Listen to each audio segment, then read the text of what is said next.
Hi friends, good morning. ನೋಡಿ, PMS exam postpone ಆಗಿದೆ.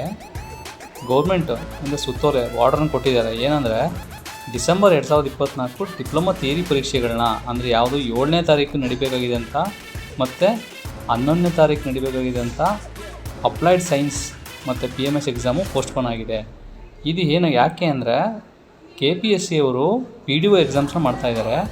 ಆ ಎಕ್ಸಾಮ್ಸ್ಗೆ ಈ ಒಂದು ಪಾಲಿಟೆಕ್ನಿಕ್ ಬಿಲ್ಡಿಂಗ್ಗಳಲ್ಲಿ ಎಕ್ಸಾಮ್ಸ್ನ ಬರೆಸ್ತಾರೆ KPSC ಅವರು. ಅದಕ್ಕೆ ಏನಾಗ್ತಿದೆ, ಈ ಒಂದು ಥಿಯರಿ ಎಕ್ಸಾಮ್ಸ್ಗಳನ್ನ ಪೋಸ್ಟ್ಪೋನ್ ಮಾಡಿದ್ದಾರೆ. ಅಂದರೆ ಡಿಪ್ಲೊಮಾ ಎಕ್ಸಾಮ್ಸ್ಗಳು ಪೋಸ್ಟ್ಪೋನ್ ಆಗಿದೆ. ಯಾವುದು ಅಂದರೆ PMS ಮತ್ತು ಸೈನ್ಸು.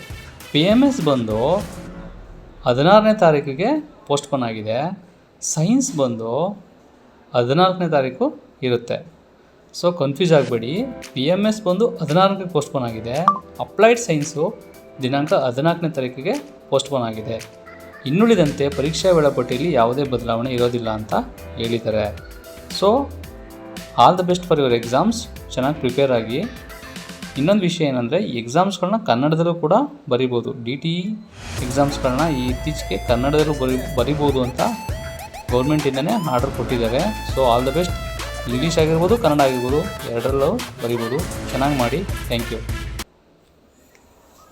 ಹಾಗೆ ನೀವು ನೋಡಿ, ಸಪೋಸ್ ಇವಾಗ ಮ್ಯಾಥಮೆಟಿಕ್ಸ್ ಏನಾದರೂ ನಿಮ್ಮದು ಪೆಂಡಿಂಗ್ ಇದ್ದರೆ, ಪಾಸ್ ಆಗದೇ ಇದ್ದರೆ, ಅದನ್ನು ಹೇಗೆ ಈಸಿಯಾಗಿ ನಥಿಂಗ್ ಬಟ್ ನೀವು ಪ್ರಾಕ್ಟೀಸ್ ಮಾಡಬೇಕು. ಯಾವುದನ್ನು ಪ್ರಾಕ್ಟೀಸ್ ಮಾಡಬೇಕು ಅನ್ನೋದು ಇಂಪಾರ್ಟೆಂಟ್ ಆಗುತ್ತೆ. ಫಾರ್ ಎಕ್ಸಾಂಪಲ್, ಇಡೀ ಬುಕ್ಸ್ನ ಓದ್ಕೊಂಡು ಕೂತ್ಕೊಂಡ್ರೆ ನೀವು ಶಾರ್ಟ್ ಟೈಮಲ್ಲಿ ಪಾಸ್ ಮಾಡೋಕ್ಕಾಗಲ್ಲ.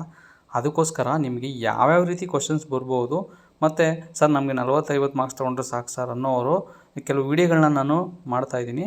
ನೆಕ್ಸ್ಟ್ ಅಪ್ಕಮಿಂಗ್ ನೋಡಿ. Thank you. ಸಬ್ಸ್ಕ್ರೈಬ್ ಮಾಡಿ. ಹಾಗೆಯೇ ನಿಮ್ಮದೇ ಆದ ಓನ್ ನೋಟ್ಸ್ನ ಪ್ರಿಪೇರ್ ಮಾಡಿಕೊಂಡು ನೀವು ಎಕ್ಸಾಮ್ ಅಟೆಂಡ್ ಮಾಡಬೇಕಾಗುತ್ತೆ. ಲಾಸ್ಟ್ ಮಿನಿಟಲ್ಲಿ ಅದೇ ನೋಟ್ಸನ್ನು ನೋಡ್ಕೊಂಡು ಹೋಗಬೇಕು. ಯಾಕೆಂದರೆ ನೀವು ಬರೆದಿರೋ ಫಾರ್ಮುಲಾಸ್ಗಳು ನಿಮ್ಮ ಹ್ಯಾಂಡ್ ರೈಟಿಂಗಲ್ಲಿ ನಿಮಗೆ ರಿಮೈಂಡ್ ಆಗ್ತವೆ. ಬರಿಬೋದು. ಸಿಂಪಲ್ಲಾಗಿ ನೀವು ಪಾಸ್ ಮಾಡ್ಬೋದು. ಇಲ್ಲ ಅಂದರೆ ಸುಮ್ಮನೆ ಬೇರೆ ಯಾವ್ಯಾವುದೋ ವಿನಾಕಾರಣ ಟೈಮ್ ವೇಸ್ಟ್ ಮಾಡಿ ನೀವು ನಿಮ್ಮ ಎಕ್ಸಾಮ್ಸ್ನ ಟೈಮ್ನ ವೇಸ್ಟ್ ಮಾಡ್ಕೋಬೇಡಿ. Okay, thank you for watching.